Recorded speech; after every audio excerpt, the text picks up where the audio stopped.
Vladimir Putin landed at the medieval BREGANCON fort, Emmanuel Macron's summer residence on the Mediterranean Sea. The French president said he hoped to persuade the Russian leader to help end fighting in eastern Ukraine. Macron said Ukraine's new president, Volodymyr Zelensky's promise to end the conflict offered fresh hope.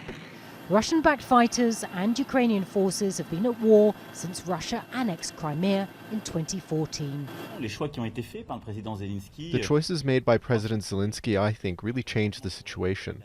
Putin has spoken to him several times in recent weeks, and it's an opportunity for us to revisit the situation, to exchange and prepare future meetings.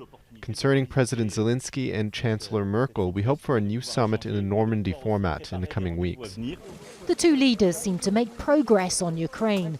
Putin told Macron there was cause for optimism, but there was little common ground on Syria. The Russian leader rebuffed Macron's demand that Syria's Moscow-backed regime stop bombing the Idlib region. There have been several attempts to attack our Khmeimim airbase from the area of Idlib. That's why we support the efforts of the Syrian army to end terrorist threats there. The talks come as Macron prepares to host leaders from the group of 7 nations, including Donald Trump. The G7 was the G8 until Russia was excluded over Crimea.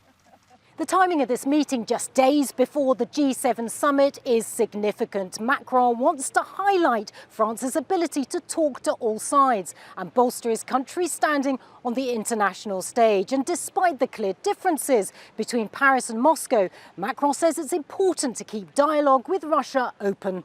Malgré le fait que la Russie ne fait plus partie du G8, Even though Russia is not in the G8, today's G7, in a way it was never totally excluded because political leaders realise that they can't totally ignore Russia's position as a world power. Macron's attempts to reach out to President Putin could be a risk. The Russian leaders proved uncompromising in the past, but the French president hopes his efforts could lead to brokering peace in Ukraine and ending Europe's only war. Natacha, Butler, Jazeera, BREGANCON Fort, France.